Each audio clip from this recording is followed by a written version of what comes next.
Երբևից է տեսել եք, որ քարը բողոքի, ես եղել եմ քար 30 տարի, իմ ապրած կյանքը ամեն մեկը չի կարող ապրի, ես տեսել եմ ցավ, ես տեսել եմ սով, ես տեսել եմ պատերազմ, եղել եմ վիրավոր, եղել եմ սկավոր, եղել եմ թունավոր, եղել եմ խոր քնած, իսկ ուժել են կարելով, ու այն պահին երբ ինձ թվում էր ելք չկա, երազում ինձ ում գալիս ա մի փոքրիկ տղա, մոտ 3 տարեկան, դեմքը ինձ նման, առաջ շոր ու կոշիկ, ձեռը խաղալիքն ա մեկնում ա խաղալիքը ու նայում ա աչքերիս, հարցնում ա երկու բան, նա իմ անցյալից էր, առաջինը հարցրեց հանգիստ ա իմ քունը, երկրորդը հարցրեց թե որտեղ ա իմ տունը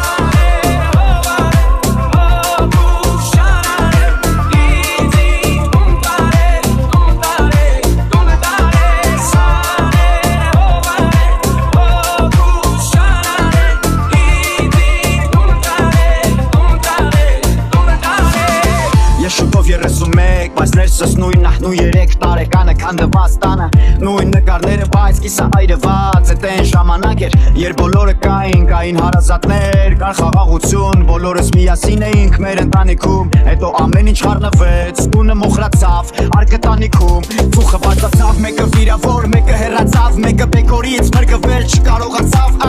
Մեկը վախեցած, մեկը խելագար, մեկը քարերի տակի ձեռքը չկարողացավ տալ Ու անընդհատ ինձ համոզում են, որ լավ կլինի, հարթ կլինի, պատերազմը չի լինի Երազում եմ ունենալ սեփական անկյուն, որտեղ կնեմ հանգիստ, անունը տնեմ տուն